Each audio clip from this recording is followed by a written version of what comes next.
نبی کتنے خوبصورت زندگی کے اصول بتا گیا ہم.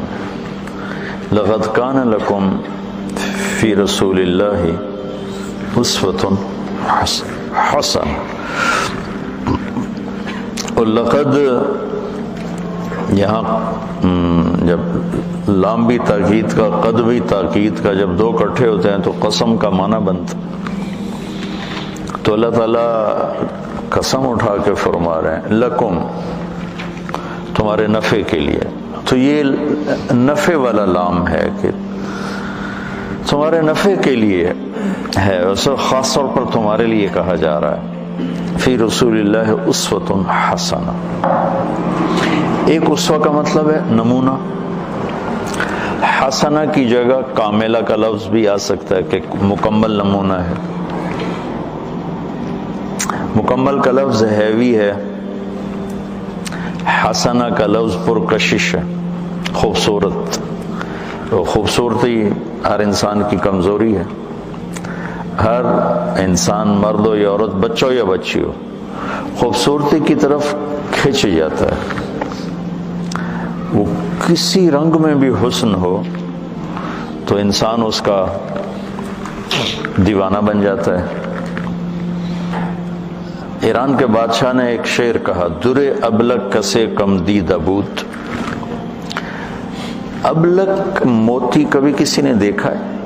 ابلک کالا سفید. تو اس نے شعراء کو بلا کر کہا کہ اس پہ مصرع مکمل کرو، مجھ سے نہیں ہو رہا. تو سارے شعراء عاجز ہو گئے، کہا اس پہ کوئی ہے نہیں. تو ہندوستان سے تعلقات تھے ایران کے بادشاہوں کے. تو اس اورنگزیب کی حکومت تھی. تو اس کی بیٹی تھی زیب النساء، بہت بڑی شاعرہ. تو دربار میں یہ مصرع پہنچا، کوئی شاعر نہیں لگا سکا. تو اورنگزیب نے کہا وہ زیب النساء کو دے دو. وہ زیب النساء پہ ناراض ہی رہتا تھا کیونکہ وہ خشک مزاج تھا اورنگزیب، اور وہ شاعرہ تھی. اور شاعری میں خشک مزاجی تو ہوتی نہیں، اور جب تک اس کے مزاج میں ایک اضافی چیزیں ہوتی ہیں جس کی وجہ سے وہ شاعر بنتا ہے. تو اس کے سامنے مصرع پڑھا گیا، درے ابلک کسے کم دید ابوت. تو اس نے بغیر سوچے کا ولے اشک بتان سرما آلوت. واہ، کہ کسی نے ابلک موتی دیکھا ہے. تو اس نے فوراً مصرع جوڑا، ہاں معشوق کی سرمگی آنکھ کا نکلا ہوا آنسو. تو کمال ہے. جب اب یہ ایسا حسن تھا کلام کا کہ بادشاہ نے جب یہ سنا تو وہ پاگل ہو گیا. انہوں نے کہا میں زیب النساء سے ملنا چاہتا ہوں. یہ بتا رہا ہوں کہ حسن کسی چیز میں بھی ہو تو آدمی کھنچتا ہے. انہوں نے کہا میں زیب النساء سے ملاقات کرنا چاہتا ہوں. وہ مجھے کہے گی تو میں وہیں آ جاؤں گا کہ میں ایسی شاعرہ کو دیکھنا چاہتا ہوں کہ اس نے کتنا خوبصورت اسلوب اور تشبیہ اور کمال کر دی.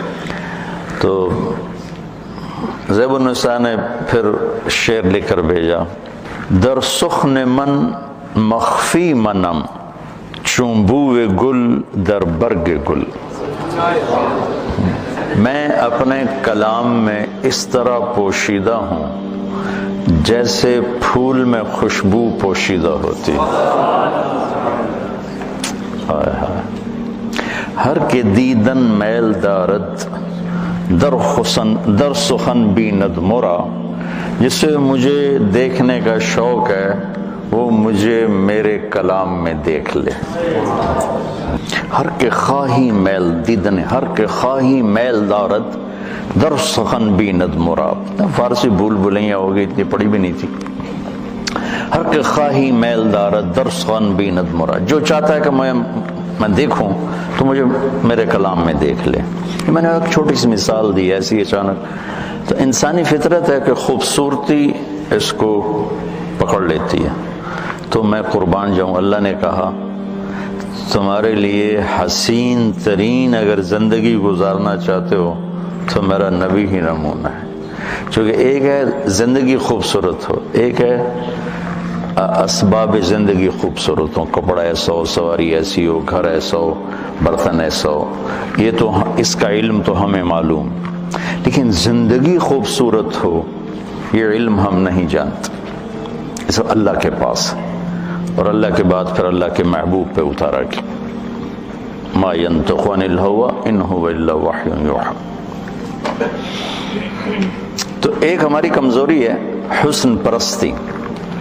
تو اللہ نے اس لحاظ سے اتنا خوبصورت لفظ استعمال فرمایا، کاملہ کی بجائے مکمل. ایک وزن ڈالتا ہے کہ بھئی مکمل ہونا پڑے گا. اور حسن، حسن، حسن کا ہر کوئی دیوانہ ہے.